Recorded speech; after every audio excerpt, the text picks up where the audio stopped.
बहुत सारी तकलीफ है, लेकिन एक तकलीफ सबको होती है, इंग्लिश की। इंग्लिश ऐसा है, अगर कोई सामने वाला बोलता है तो लगता है कि क्या बोल रहा है यार, बेइज्जती फील होने लगता है खुद को।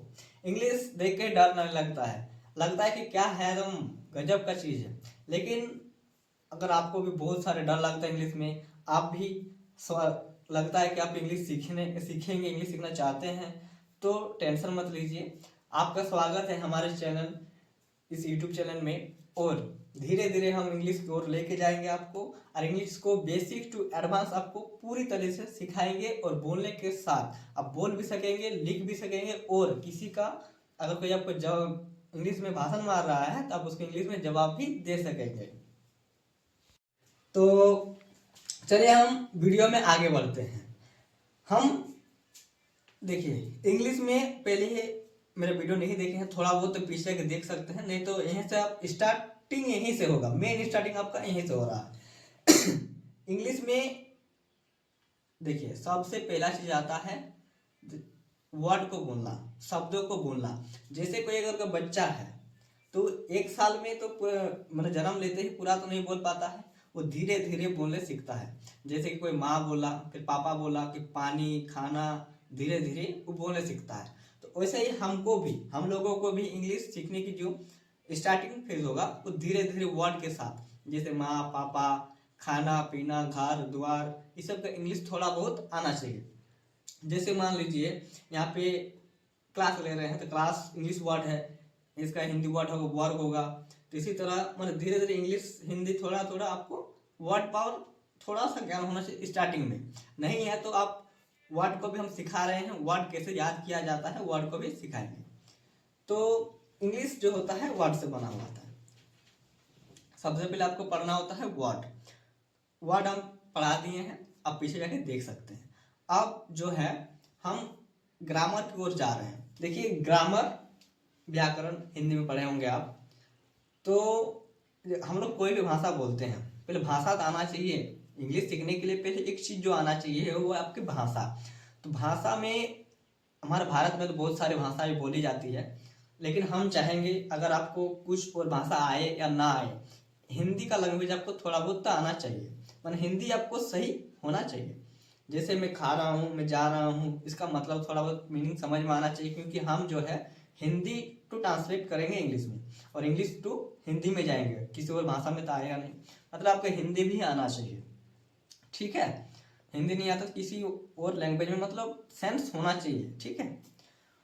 देखिए हम लोग जैसे हिंदी बोलते हैं, हिंदी में जो होता है पहले कर्ता होता है, फिर एक ऑब्जेक्ट होता है जो कर्म करेगा, और फिर उसके बाद क्रिया होती है। जैसे राम ने आम खाया, तो जो राम हुआ वो कुछ करता है, राम करता हुआ, उसके बाद आम है वो कोई किसके ऊपर काम होगा वो वाला, और खाने का काम कर रहा है, तो ऐसे सेंटेंस बना रहता है। तो हिंदी का जो स्ट्रक्चर होता है हमारा, हिंदी का जो स्ट्रक्चर होता है, जो हिंदी कैसे बनाई जाती है, उसमें सबसे पहले सब्जेक्ट होती है, सब्जेक्ट के बाद ऑब्जेक्ट होती है, और उसके बाद हमारा वर्ब होता है। ये होता है हमारे हिंदी के सेंटेंस का जो स्ट्रक्चर होते हैं। लेकिन इंग्लिश में ऐसा नहीं है, इंग्लिश में थोड़ी सी चेंज है। इंग्लिश में स्ट्रक्चर कैसा चेंज है देखिए, थोड़ा सब्जेक्ट लिखते हैं प्लस वर्ब लिखते हैं प्लस ऑब्जेक्ट लिखते हैं, ये होता है। इंग्लिश का जो स्ट्रक्चर होगा आपका सब्जेक्ट वर्ब और ऑब्जेक्ट होगा। हालांकि ये होता है इंग्लिश के जो ग्रामर बनाने वाले हैं, हिंदी में जो ग्रामर बनाने वाले हैं, इन लोगों ने मिलकर ऐसा इसको सजाया है, बनाया है। हालांकि इंग्लिश का कहना है कि कोई भी सेंटेंस जो बोलते हैं उसमें ग्रामेटिकली रूल होना चाहिए। जैसे मैं खाना खाता हूँ, मैं खाना खाता हूँ, ये हिंदी के व्याकरण के हिसाब से लिखा होता है। क्या कहता है कि जो भी हम वाक्य बोलते हैं उसमें शुद्ध शुद्ध लिखना होना चाहिए, उसको पढ़ के कुछ मीनिंग सेंस भी आना चाहिए। उसी को हम लोग क्या कहते हैं, एक सेंटेंस कहते हैं। व्याकरण में वही लिखा हुआ है, मीनिंगफुल आना चाहिए। वही वाला मेरा इंग्लिश में भी है। तो सब्जेक्ट वर्ब और ऑब्जेक्ट भी हमको सीखना पड़ता है। तो सेंटेंस क्या है, देखिए इसमें सेंटेंस का जो डिफाइन है, डिफिनेशन है। वो क्या कहता है, क्या अ ग्रुप ऑफ वर्ड, कोई शब्दों का जो समूह होगा, which has been added according to the rule of grammar, जो शब्द होंगे, शब्द को जो सजा के लिखाया गया है होगा, वो किसके बेसिस पे होना चाहिए, वो ग्रामर के बेसिस पे होना चाहिए। ग्रामर के बेसिस पे अगर नहीं है तो सेंटेंस नहीं होगा। पहला कहता है and produce a complete suitable sense. क्या इसमें कहना क्या चाहते हैं ये कि ग्रामर के रूल में होना चाहिए। नेक्स्ट बात कहते हैं कि इसमें जो होगा, सेंटेंस में जो लिखा होगा उसमें कुछ मीनिंग भी आना चाहिए, तभी जाके हम सेंटेंस कहेंगे। ठीक है, क्या कहता है, a group of word which has been arranged according to the rule of grammar and produce a complete suitable sense is called sentence. मतलब समझे, इसमें क्या कहना चाहते हैं कि जो भी हम वाक्य को लिखेंगे, शब्दों के समूह के साथ लिखेंगे, वो जो होना चाहिए उस सेंटेंस ग्रामर के हिसाब से सही होना चाहिए, ना कि इधर उधर नहीं होना चाहिए। हम दो एग्जांपल देंगे।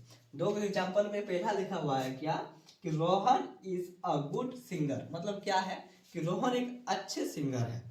क्या है यहाँ पे, एक अच्छे सिंगर है। लेकिन यहाँ पे देखिए हमने क्या किया, सब्जेक्ट हो गया, इंग्लिश के हिसाब से हम बताए थे ना, रूल क्या था, subject plus verb plus object, ये वाले रूल बताए थे इंग्लिश के हिसाब से। तो सब्जेक्ट हो गया मेरा, वर्ब आना चाहिए। तो यहाँ पे ईजे को जो है एक्सिलरी वर्ब है, यहाँ पे है मेन वर्ब, इसको अभी ये मानेंगे। ईजे को वर्ब मिल गया, बाकी सब जो है मेरा ऑब्जेक्ट या कॉम्प्लीमेंट्री के नाम से जानते भी हैं, और इसके हिसाब बेसिस पे इसको सजाया गया है।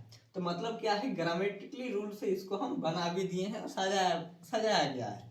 लेकिन ये तो ठीक है, लेकिन दूसरा बात जो है यहाँ पे लिखा हुआ क्या है, देखिए आरोहन गुड इज सिंगर। क्या दोनों का मीनिंग सेंटेंस सेम होगा? तो क्या दोनों सही होगा? कभी नहीं होगा। क्योंकि देखिए यहाँ पे तो पहला तो आर्टिकल दे दिया है, पहला नंबर आर्टिकल को रखते साइड में, लेकिन यहाँ पे सब्जेक्ट दिया है, ठीक है। सब्जेक्ट के बाद मेरा वर्ब आना चाहिए था, लेकिन यहाँ पे कहीं पे वर्ब है ही नहीं, डायरेक्ट एडजेक्टिव दे दिया है। तो ऑब्जेक्ट मान के चलते हैं, तो यहाँ पे मेरा वर्ब नेक्स्ट पार्ट क्या था, ऑब्जेक्ट के बाद आ रहा है, मतलब ऐसा भी हो जा रहा है। माने इंग्लिश के ग्रामर के हिसाब से ये लाइन एकदम पूरी तरह से गलत है। मतलब सेंटेंस तो होना, वर्ड तो होगा, लेकिन वर्ड को ग्रामेटिकली रूल से सजाया जाना होना चाहिए, तभी हम इसको सेंटेंस कहेंगे। सेंटेंस का एक बार फिर देख लेते हैं। A group of word which has been arranged according to the rule of grammar and produce a complete suitable sense is called sentence. इसको एस मतलब सब्जेक्ट, भी का मतलब वर्ब और ओ का मतलब ऑब्जेक्ट के रूप में सजाया जाना चाहिए, तभी हम इसको सेंटेंस कहेंगे, अन्यथा नहीं। ठीक है, और यहां तक मेरा खाली सेंटेंस हुआ। अब नेक्स्ट टॉपिक है sentence, type of sentence. Sentence जो होते हैं उसको भेद भी होगा, मतलब उसके प्रकार भी होते हैं, टाइप भी होते हैं, उसको पढ़ाया जाता है। आप धीरे धीरे मेरे साथ बने रहिए, और शुरू से लेके अभी जो मेरा स्टार्टिंग वीडियो से है, आपको अंत तक जाते जाते 6 महीना के अंदर गारंटी दे रहे हैं आप इंग्लिश बोलने सीख जाइए। अगर आपको इस वीडियो से अच्छा लग रहा है, आपको हेल्प मिल रहा है, आपको कुछ मदद मिल रही है मेरी तरफ से, तो मेरे साथ बने रहिए और चैनल को सब्सक्राइब कर लीजिएगा, क्योंकि यही एक चीज़ है हम लोग का मोटिवेट मिलेगा कि चैनल सब्सक्राइब होना चाहिए, लाइक होना चाहिए, वीडियो में व्यूज आना चाहिए। तो अगर आपका अच्छा लग रहा है तो चैनल सब्सक्राइब करें, और नेक्स्ट अगले वीडियो हम जल्द ही बना के अपलोड करेंगे। और अब गारंटी दे रहे हैं 6 महीने के अंदर आप भी मेरे साथ इंग्लिश बोलने सीख जाइएगा पूरी तरह से। Thank you.